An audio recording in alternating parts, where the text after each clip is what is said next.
في جنات النعيم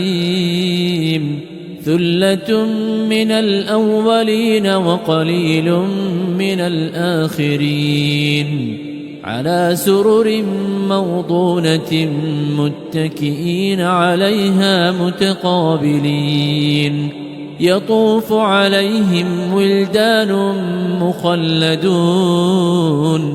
بأكواب وأباريق وكأس من معين لا يصدعون عنها ولا ينزفون وفاكهة مما يتخيرون ولحم طير مما يشتهون وحور عين كأمثال اللؤلؤ المكنون جزاء بما كانوا يعملون لا يسمعون فيها لغوا ولا تأثيما إلا قيلا سلاما سلاما وأصحاب اليمين ما أصحاب اليمين في سدر مخضود وطلح منضود وظل ممدود وماء مسكوب وفاكهة كثيرة لا مقطوعة ولا ممنوعة وفرش مرفوعة إنا أنشأناهن إنشاء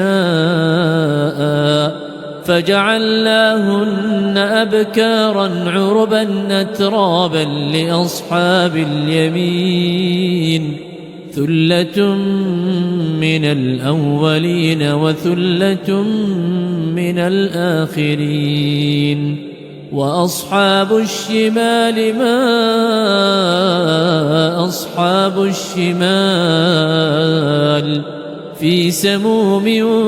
وحميم وظل من يحموم لا بارد ولا كريم إنهم كانوا قبل ذلك مترفين وكانوا يصرون على الحنث العظيم وكانوا يقولون أئذا متنا وكنا ترابا وعظاما وكانوا يقولون أئذا متنا وكنا ترابا وعظاما أئنا لمبعوثون أو آباؤنا الأولون قل إن الأولين والآخرين لمجموعون إلى ميقات يوم معلوم ثم إنكم أيها الضالون المكذبون لآكلون من شجر من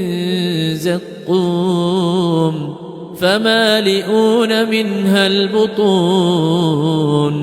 فشاربون عليه من الحميم فشاربون شرب الهيم هذا نزلهم يوم الدين نحن خلقناكم فلولا تصدقون